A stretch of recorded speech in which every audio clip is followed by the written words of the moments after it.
At 6:02 a.m., I opened my door to the sound of metal on wood.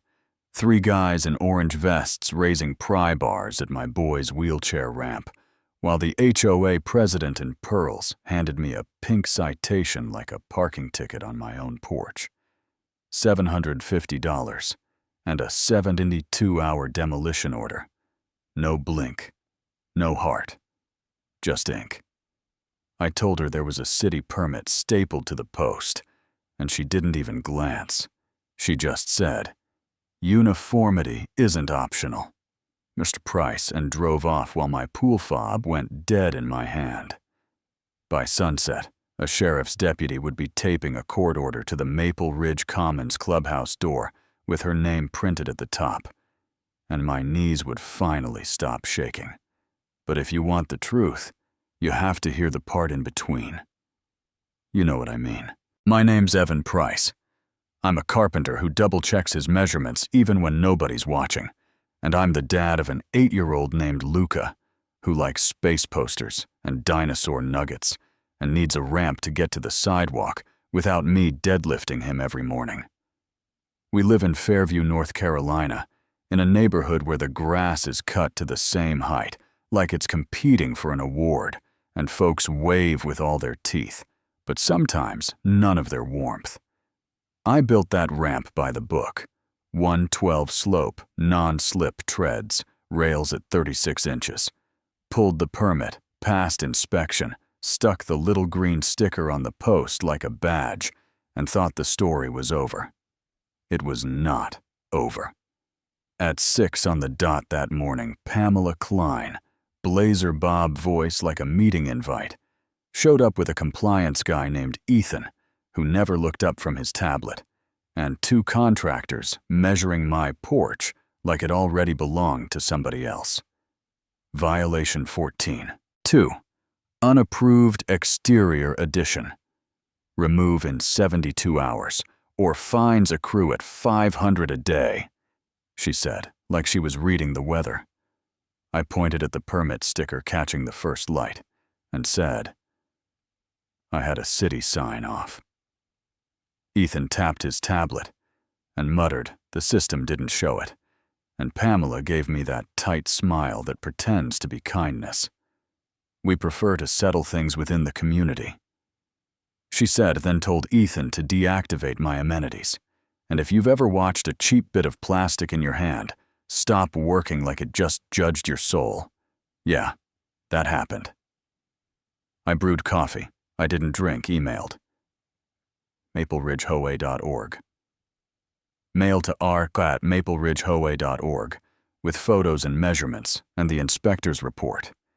And 20 minutes later got an auto reply that said, "Denied ramp does not conform to community palette." Sightline inconsistent, like my kid's front door was an accent wall. I called the number on the citation, got hold. Music that sounded like it was recorded underwater. And when the line dropped, I stood on the porch, running my hand along the rail. I'd sanded smooth, breathing through my teeth. An hour later, a tow truck hooked my pickup for parking, not aligned to curb geometry because I'd parked wide to unload Luca's equipment. And when I said, "Show me the clause," the driver shrugged. The way people shrug when they've decided their job is to not care. And a silver SUV window slid down, and Pamela said, "Rules exist for everyone." Refusal to comply. Implies waiver of privileges, like she was reading a fortune cookie with a grudge. I told myself not to yell, told myself to make a paper trail instead. And that's when my neighbor Tommy, former Marine rescuer of stray cats, knocked with his phone and a look. "I don't record my neighbors for fun," he said. "But I recorded your neighbor," and he hit play on a clip of Pamela on my porch, telling her contractor to kill the porch light circuit so the eyesore would stay dark. I swear I felt my anger shift from fire to steel in that moment. Not yelling, not flailing, just focus. I called the number on my permit and got Inspector Rena Desai, who sounded like a teacher who knows where every pencil is. She pulled the file and said, Permit FC 230917 is valid. Ramp meets code. The city has jurisdiction. HOA can't override a permit document. Everything. I printed her email, printed the permit, printed photos of the green sticker like I was building armor out of paper, then called County Code Enforcement and got Deputy Claire Monroe, who told me to file an incident report for the porch light and to call if anyone tried to touch so much as a screw. The HOA doubled down anyway. Certified letter 2 for $100 in fines. So far, lien threat, promise to remove the unsafe structure at my expense. And the next morning at 6, there they were again, Pamela, with Ethan, and the same contractors offering a final courtesy if I'd sign removal consent, so they'd waive half my fines. I hit record and said, touch that ramp, and you're violating the Fair Housing Act's reasonable accommodation requirements under 42 U.S.C. 3604 written request is in city already approved. This is discrimination and retaliation. And she did the smile without eyes thing and repeated that line about settling things within the community, like repetition could make it true.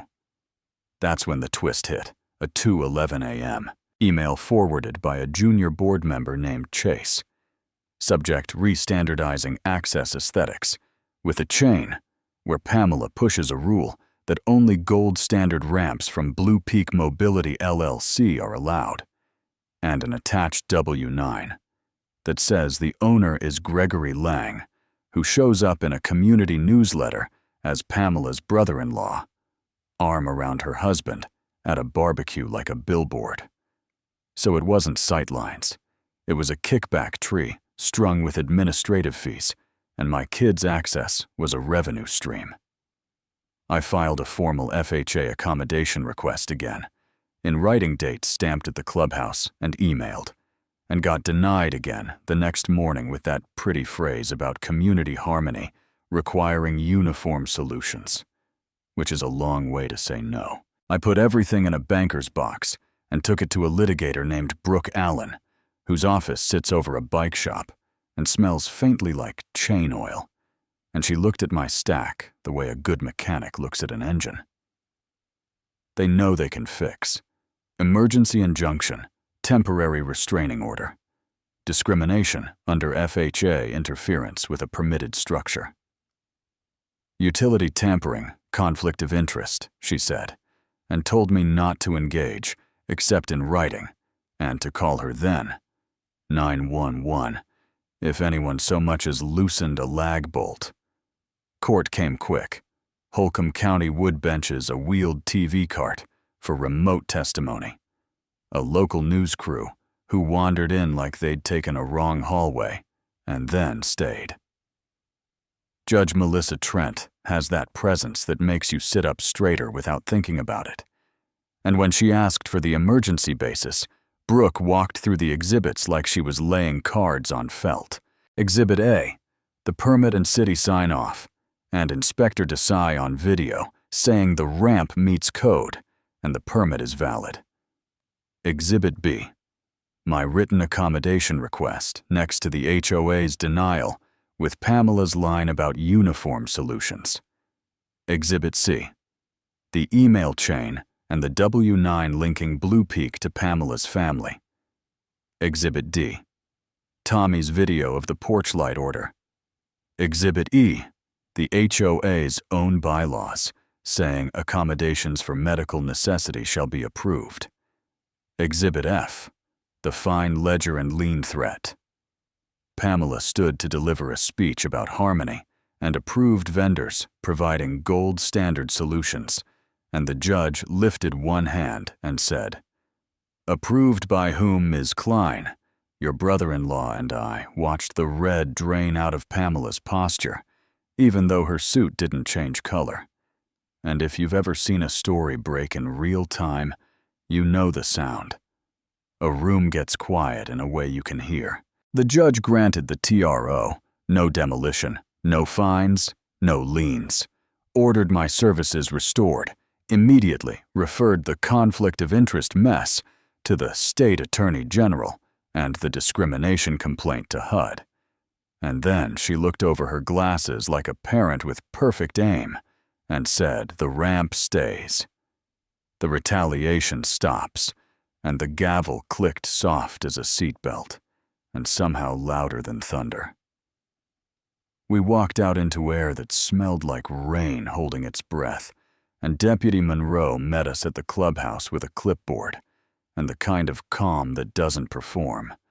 And she taped the signed order in the center of the door so straight it made my carpenter heart feel seen. Pamela stepped forward and hovered a hand an inch from the paper like she might peel it off. And Monroe didn't raise her voice.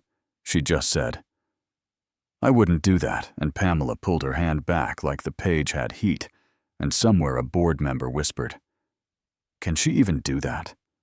And another whispered, "Buddy." She just did, and that's where I want to end the day in your head. A piece of paper that says, "Stop," and a hand that had to listen.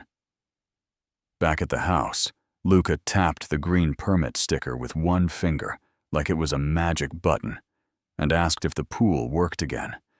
And I told him first, we're going to walk to the mailbox like normal people and be bored on purpose, because boring is a kind of miracle.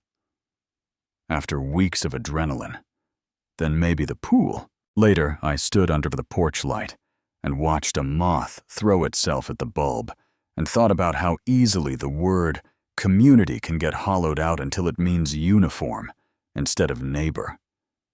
How folks nod through 1,000 small injuries so they won't have to fight one big one. How rules are supposed to be the floor you stand on, not a bat as someone swings. I know some people will say you move into an HOA, you play by the rules. But tell me where the rule ends and the bullying begins. Tell me when uniformity turns into a shakedown, dressed like a policy. Tell me when a ramp is an eyesore and when it's just a front door that happens to be sloped. Maybe there's a special election next month, and maybe the vendor contracts get audited, and maybe the insurance company has a very spicy Tuesday. Or maybe nothing changes except the part where I stopped apologizing for my kid needing a ramp. Either way, I'm keeping receipts and promises, and that ramp right where it belongs. Now it's your turn. Was Maple Ridge defending property values or hiding a hustle under pretty words? Where do you draw the line between community standards and plain old bullying with a letterhead? Have you seen a Pamela or an Ethan or a Blue Peak where you live? Or have you served on a board and tried to do it right from the inside? Drop your take in the comments. Push back on me if you want. Tell me what you've lived and what you'd change, and if you believe nobody should have to lawyer up just so a kid can touch his own sidewalk. Share this with the one neighbor who needs to see it most.